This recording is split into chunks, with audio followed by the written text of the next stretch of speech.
The history of Togo can be traced to archaeological finds which indicate that ancient local tribes were able to produce pottery and process tin.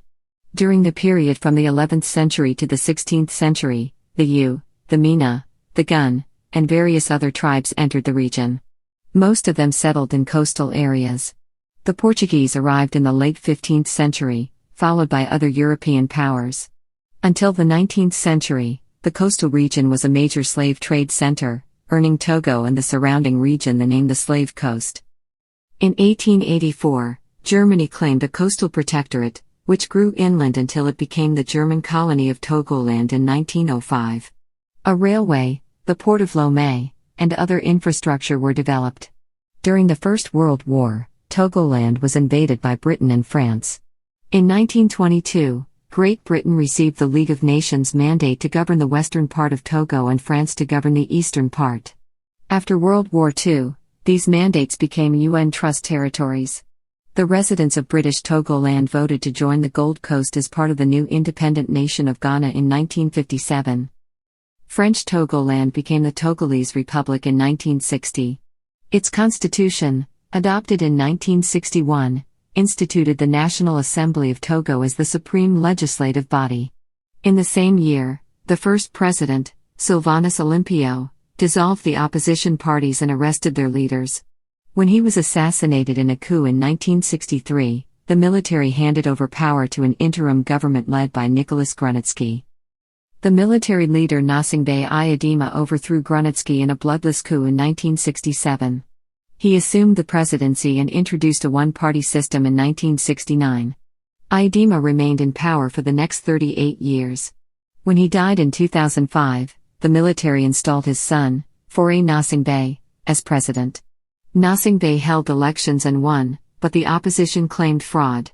Because of political violence, around 40,000 Togolese fled to neighboring countries. Gnassingbé was re-elected 2 more times. In late 2017, anti-government protests were suppressed by security forces. Pre-colonial. Little is known about the history of Togo before the late 15th century, when Portuguese explorers arrived, although there are signs of settlement for several centuries before their arrival. Various tribes moved into the country from all sides, the U from Benin, and the Mina and the Gwin from Ghana. These 3 groups settled along the coast. Before the colonial period, the various ethnic groups in Togo had little contact with each other. Except for 2 small kingdoms in the north, the territory consisted of groups of villages which were under military pressure from the 2 neighboring West African powers, the Ashanti from Ghana and the Dahomey from Benin. The first Europeans to see Togo were João de Santarém and Pero Escobar, the Portuguese explorers who sailed along its coast between 1471 and 1473. The Portuguese built forts in neighboring Ghana and Benin. Although the coast of Togo had no natural harbors, the Portuguese did trade at a small fort at Porto Seguro. For the next 200 years, the coastal region was a major trading center for Europeans in search of slaves, earning Togo and the surrounding region the name the Slave Coast. Colonial rule. German Togoland. The German Empire established the Protectorate of Togoland in 1884 during the period generally known as the Scramble for Africa. Gustav Nachtigal, Germany's commissioner for West Africa who oversaw both the inclusion of Togoland as well as Cameroon into the German colonial empire, had negotiated with King Lapa III to gain control of the coast of what would eventually become Togoland, particularly the cities of Lomé, Sebe, and Anaho. France, at the time controller of neighboring Benin, recognized German rule in the region on December 24, 1885. The colony was established in part of what was then the Slave Coast and German control was gradually extended inland. Because it became Germany's only self-supporting colony and because of its extensive rail and road infrastructure, Germany had opened Togo's first rail line between Lomé and Anaho in 1905. Togoland was known as its model possession. At the outbreak of the First World War in 1914, the colony was drawn into the conflict. It was invaded and quickly overrun by British and French forces during the Togoland campaign and placed under military rule. In 1916, the territory was divided into separate British and French administrative zones, and this was formalized in 1922 with the creation of British Togoland and French Togoland. League of Nations mandates. On August 8, 1914, French and British forces invaded Togoland and the German forces there surrendered on 26 August. In 1916, Togoland was divided into French and British administrative zones. Following the war, Togoland formally became a League of Nations mandate divided for administrative purposes between France and the United Kingdom. After World War I, newly founded Czechoslovakia was also interested in this colony, but this idea did not succeed. Lomé was initially allocated to the British zone but after negotiations transferred to France October 1, 1920. After World War II, the mandate became a UN trust territory administered by the United Kingdom and France. During the mandate and trusteeship periods, Western Togo was administered as part of the British Gold Coast. In December 1956, the residents of British Togoland voted to join the Gold Coast as part of the new independent nation of Ghana. In the Representative Assembly elections in 1946, there were two parties, the Committee of Togolese Unity and the Togolese Party of Progress. The cut was overwhelmingly successful, and Sylvanus Olympio, the cut leader, became council leader. However, the cut was defeated in the 1951 Representative Assembly elections and the 1952 Territorial Assembly elections, and refused to participate in further French-supervised elections because it claimed that the PTP was receiving French support. By statute in 1955, French Togoland became an autonomous republic within the French Union, although it retained its UN trusteeship status. Following elections to the Territorial Assembly on June 12, 1955, which were boycotted by CUT, considerable power over internal affairs was granted, with an elected executive body headed by a prime minister responsible to the legislature. These changes were embodied in a constitution approved in a 1956 referendum. On September 10, 1956, Nicolas Gnassingbé became Prime Minister of the Republic of Togo. However, due to irregularities in the plebiscite, a UN-supervised parliamentary election was held on April 27, 1958, the first held in Togo with universal suffrage, which was won by the opposition pro-independence CUT and its leader Sylvanus Olympio, who became Prime Minister. On October 13, 1958, the French government announced that full independence would be granted. On November 14, 1958, the United Nations General Assembly took note of the French government's declaration according to which Togo, which was under French administration, would gain independence in 1960, thus marking an end to the trusteeship period. On December 5, 1959, the United Nations General Assembly resolved that the UN trusteeship agreement with France for Cameroon would end when Togo became independent on April 27, 1960. On April 27, 1960, in a smooth transition, Togo severed its constitutional ties with France, shed its UN trusteeship status, and became fully independent under a provisional constitution with Olympio as president. Independence and turmoil. A new constitution adopted by referendum in 1961 established an executive president, elected for 7 years by universal suffrage and a weak National Assembly. The president was empowered to appoint ministers and dissolve the assembly, holding a monopoly of executive power. In elections that year, from which Gnassingbé's party was disqualified, Olympio's party won 100% of the vote and all 51 National Assembly seats, and he became Togo's first elected president. During this period, 4 principal political parties existed in Togo: the leftist Juventus, the Democratic Union of the Togolese People, the PTP, founded by Gnassingbé but having limited support, and the Party of Togolese Unity, the party of President Olympio.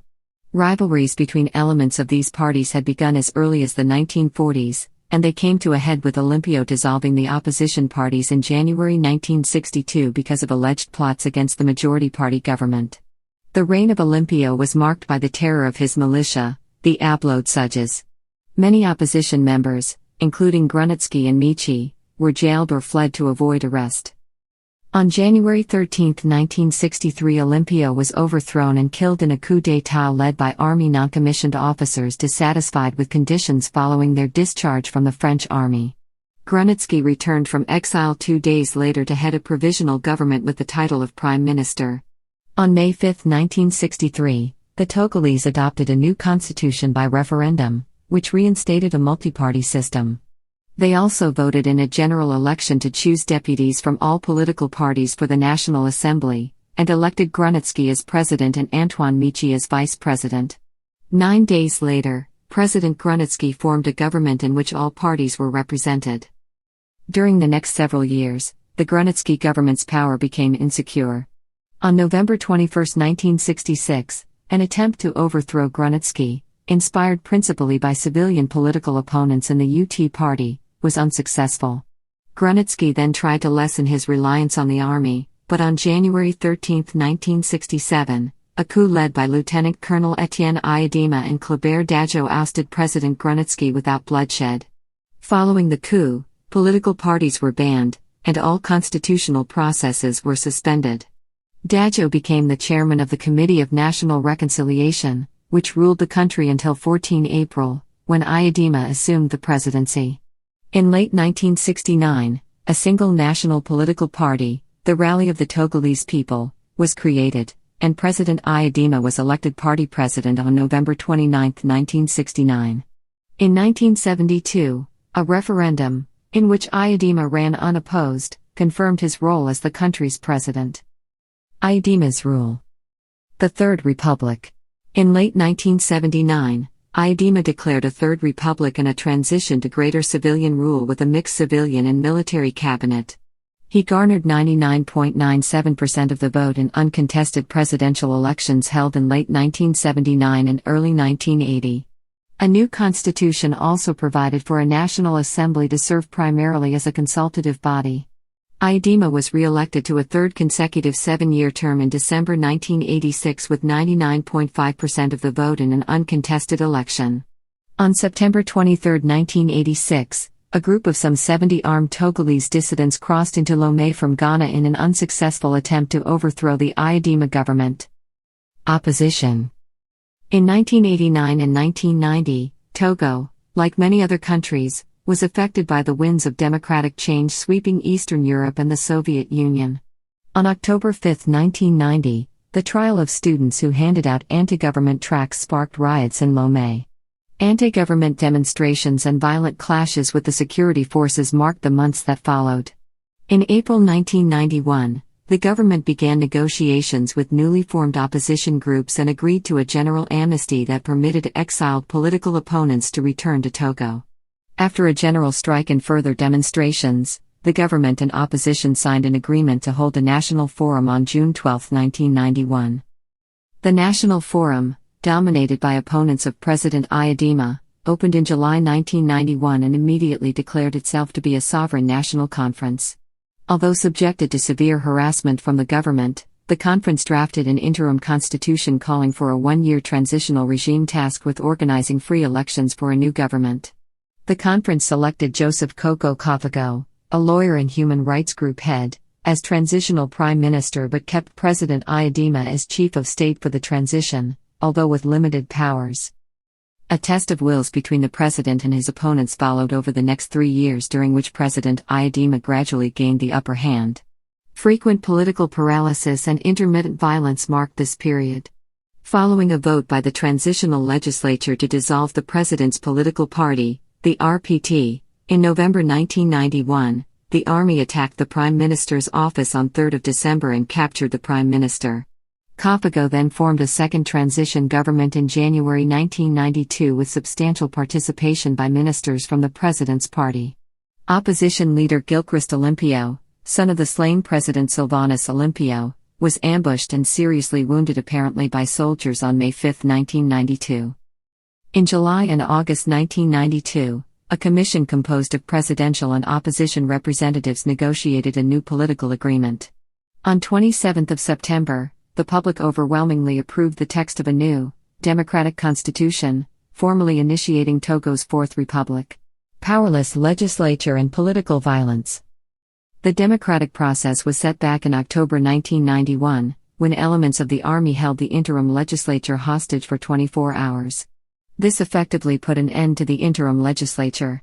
In retaliation, on 16 November, opposition political parties and labor unions declared a general strike intended to force President Ayadima to agree to satisfactory conditions for elections. The general strike largely shut down Lomé for months and resulted in severe damage to the economy. In January 1993, President Ayadima declared the transition at an end and reappointed Kofago as prime minister under Ayadima's authority. This set off public demonstrations, and, on 25 January, members of the security forces fired on peaceful demonstrators, killing at least 19. In the ensuing days, several security force members were waylaid and injured or killed by civilian oppositionists.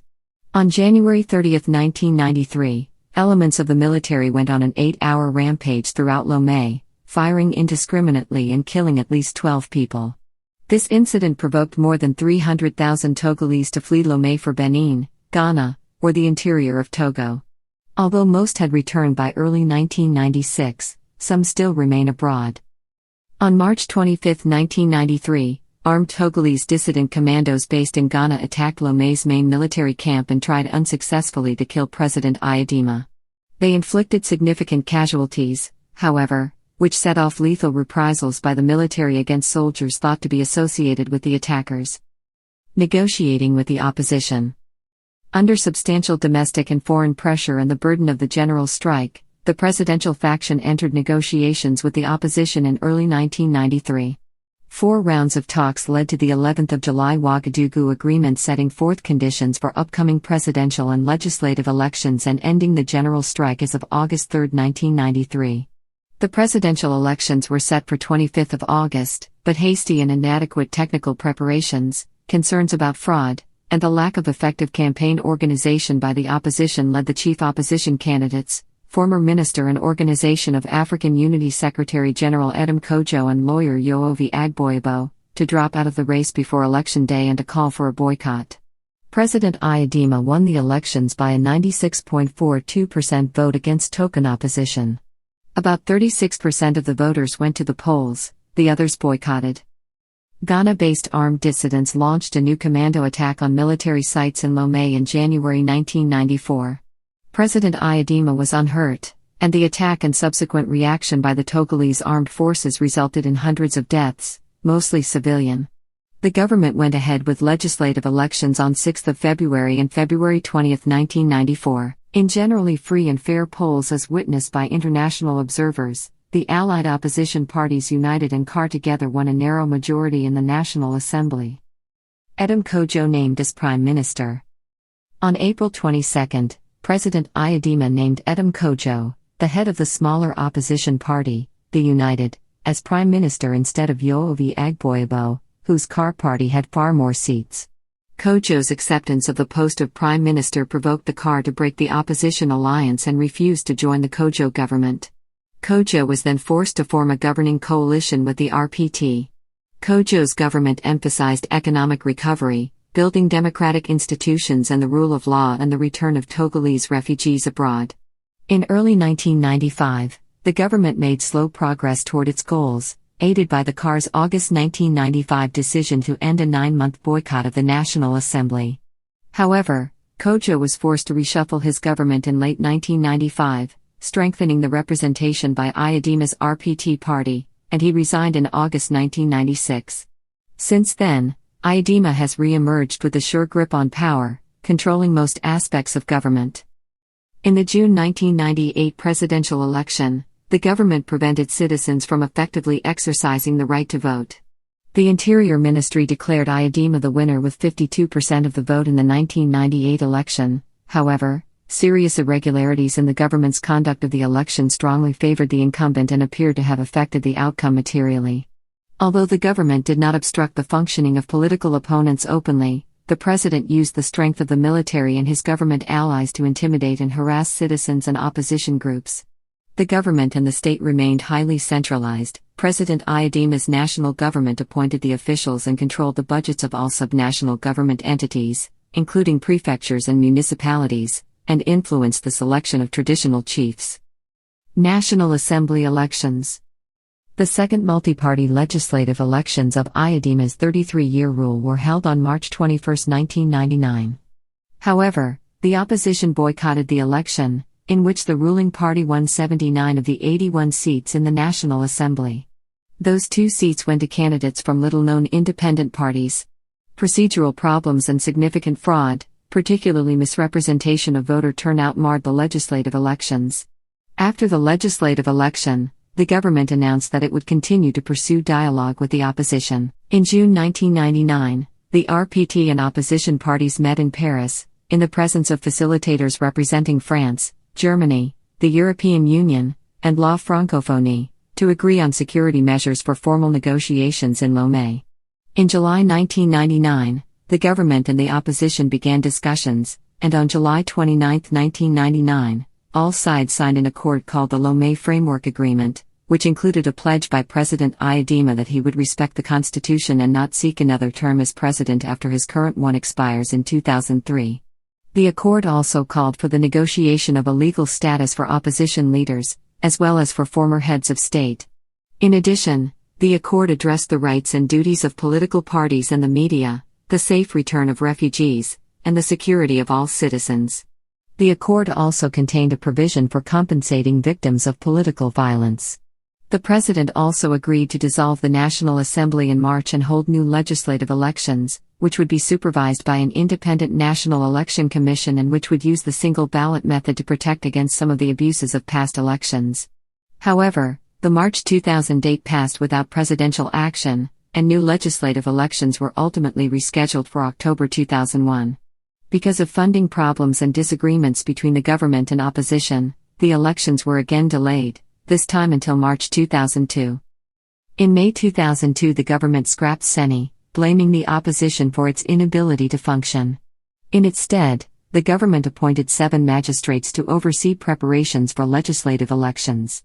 Not surprisingly, the opposition announced it would boycott them. Held in October, as a result of the opposition's boycott, the government party won more than 2/3 of the seats in the National Assembly. In December 2002, Aidima's government used this rubber stamp parliament to amend Togo's constitution, allowing President Aidima to run for an unlimited number of terms. A further amendment stated that candidates must reside in the country for at least 12 months before an election, a provision that barred the participation in the upcoming presidential election of Popular Union des Forces du Progrès candidate, Gilchrist Olympio, who had been in exile since 1992. The presidential election was held 1st of June. President Aidima was re-elected with 57% of the votes, amid allegations of widespread vote rigging. Death of Aidima and Gnassingbé's rise. President Aidima died on February 5, 2005 while on board an airplane en route to France for treatment for a heart attack. Papa Gnassingbé is said to have killed more than 15,000 people during his dictatorship. His son Faure Gnassingbé, the country's former Minister of Public Works, Mines, and Telecommunications, was named president by Togo's military following the announcement of his father's death. Under international pressure from the African Union and the United Nations, however, who both denounced the transfer of power from father to son as a coup, Gnassingbé was forced to step down on February 25, 2005, shortly after accepting the nomination to run for elections in April. Deputy Speaker Bonfo Abbas was appointed interim president until the inauguration of the 24th of April election winner. As to official results, the winner of the election was Gnassingbé, who garnered 60% of the vote. Opposition leader Emmanuel Bob Akatani, however, disputed the election and declared himself to be the winner with 70% of the vote. After the announcement of the results, tensions flared up and to date, 100 people have been killed. On May 3, 2005, Gnassingbé was sworn in and vowed to concentrate on the promotion of development, the common good, peace and national unity. Faure Gnassingbé in power. In August 2006, President Gnassingbé and members of the opposition signed the Global Political Agreement, bringing an end to the political crisis triggered by Gnassingbé Aidima's death in February 2005 and the flawed and violent electoral process that followed. The GPA provided for a transitional unity government whose primary purpose would be to prepare for benchmark legislative elections, originally scheduled for June 24, 2007. CAR opposition party leader and human rights lawyer Yoovi Agboyabo was appointed Prime Minister of the transitional government in September 2006. Leopold Gnassingbé, president of the CDPA party, was appointed Minister of State for Mines and Energy. The third opposition party, UFC, headed by Gilchrist Olympio, declined to join the government, but agreed to participate in the National Electoral Commission and the National Dialogue Follow-up Committee, chaired by Burkina Faso President Blaise Compaoré. Parliamentary elections took place on October 14, 2007. Olympio, who returned from exile to campaign, took part for the first time in 17 years. The ruling party, Rally of the Togolese people, won a majority of the parliamentary seats in the election, which international observers declared the poll largely free and fair. Despite these assurances, the Secretary-General of the opposition party Union of Forces for Change initially stated that his party would not accept the election results. Mr. Olympio stated that the election results did not properly represent the voters' will, pointing out that the UFC received nearly as many votes as the RPT, but that due to the way the electoral system was designed, the UFC won far fewer seats. In April 2015, President Faure Gnassingbé was re-elected for a third term. In February 2020, Faure Gnassingbé was again re-elected for his fourth presidential term. The opposition had a lot of accusations of fraud and irregularities. Gnassingbé family has ruled Togo since 1967, meaning it is Africa's longest-lasting dynasty.